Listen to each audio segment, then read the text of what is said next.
demikian, apa sesungguhnya pengertian moderasi beragama dan seberapa pentingkah moderasi beragama dipraktekkan? Dalam Kamus Besar Bahasa Indonesia, moderasi berasal dari bahasa Latin moderatio, yang berarti pengurangan kekerasan atau penghindaran keekstriman.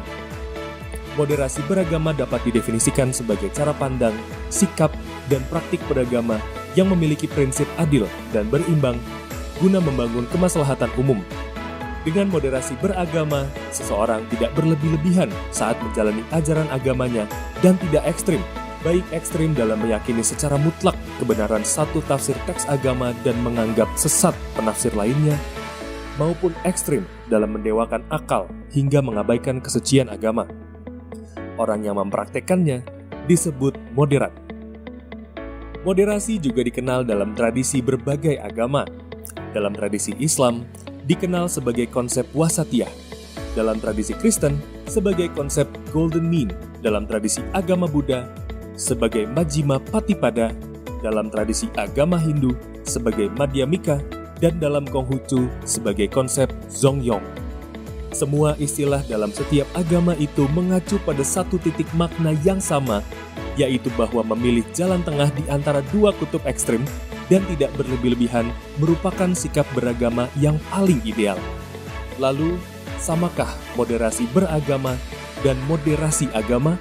Jawabannya tentulah tidak sama. Agama tidak perlu dimoderasi karena agama itu sendiri telah sempurna, mengajarkan keadilan serta keseimbangan.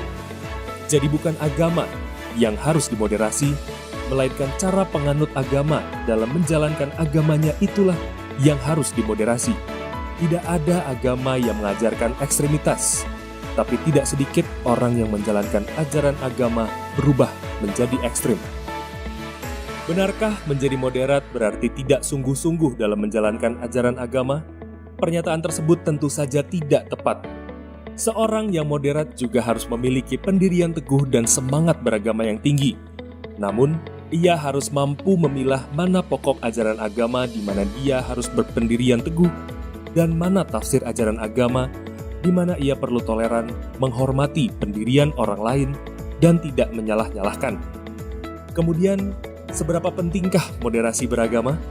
Moderasi beragama diperlukan karena sikap ekstrim dalam beragama tidak sesuai dengan esensi ajaran agama itu sendiri.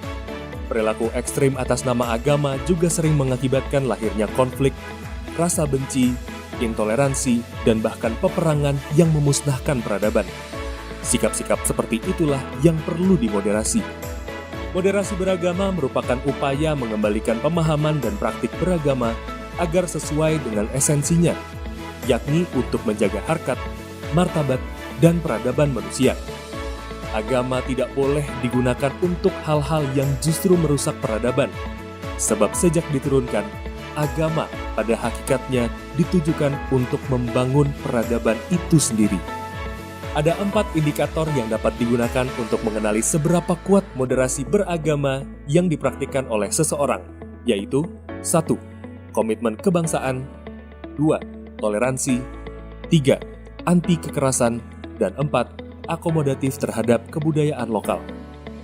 Menyadari pentingnya moderasi beragama, penguatan moderasi beragama telah menjadi salah satu program prioritas nasional yang menjadi bagian dari revolusi mental dan pembangunan kebudayaan dalam Rencana Pembangunan Jangka Menengah Nasional atau RPJMN 2020-2024.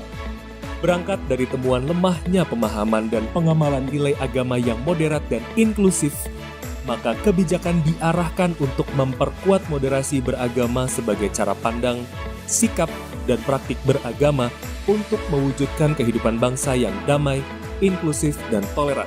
Moderasi beragama harus dipahami sebagai komitmen bersama untuk menjaga keseimbangan, di mana setiap warga masyarakat, apapun suku, etnis, budaya, agama, jenis kelamin, dan pilihan politiknya harus mau saling mendengarkan satu sama lain.